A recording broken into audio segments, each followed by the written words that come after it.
The topic that I wanted to focus on for the Unit 3 discussion was Dawson's ability to take the outside looking in perspective when studying this period of time in Europe. I would argue that this is a important way to look at history, not just if you're from the area that you're talking about, but also if you're a scholar that has studied this time period your whole life. You're super well versed in it.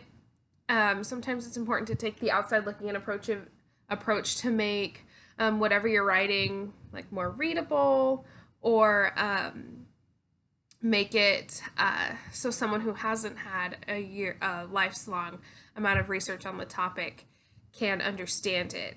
Part of the benefits to the outside looking in approach that I saw in Dawson's work is being able to incorporate the East into his study of the West. I think too often, especially during this time period, we act as though there was this massive silk trade route, and then boom, all of it where that like connected the world, and then all of a sudden now we have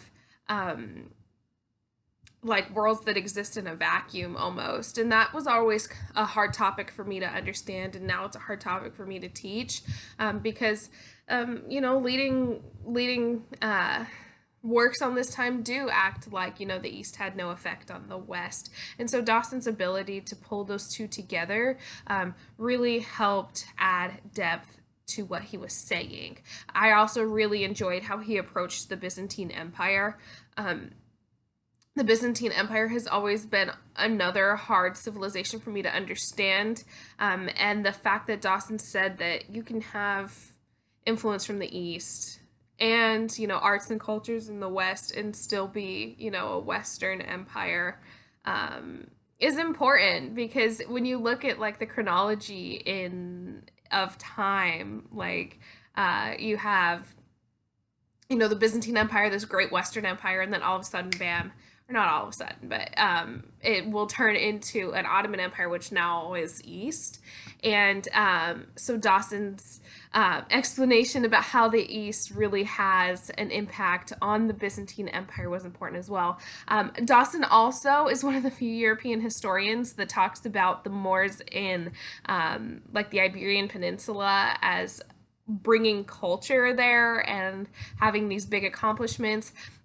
All too often you'll read about the Muslims in Spain, and it'll be like, oh, they destroyed culture there, and they weren't European, and they were invaders. But Dawson really talked about how no, like cities like Cordoba were centers of culture and learning, while the rest of Europe was kind of taking a step back. And so I loved that he was able to pull parts of the world together. And this was only possible because he did have the outsider looking in perspective, the outside as someone not from Europe or pretending to be, and then also as someone who might not have been studying Europe for so long. So I think that's an important thing to remember for anyone who's studying a topic, to always think that, okay, you're talking to someone who doesn't know anything about the topic.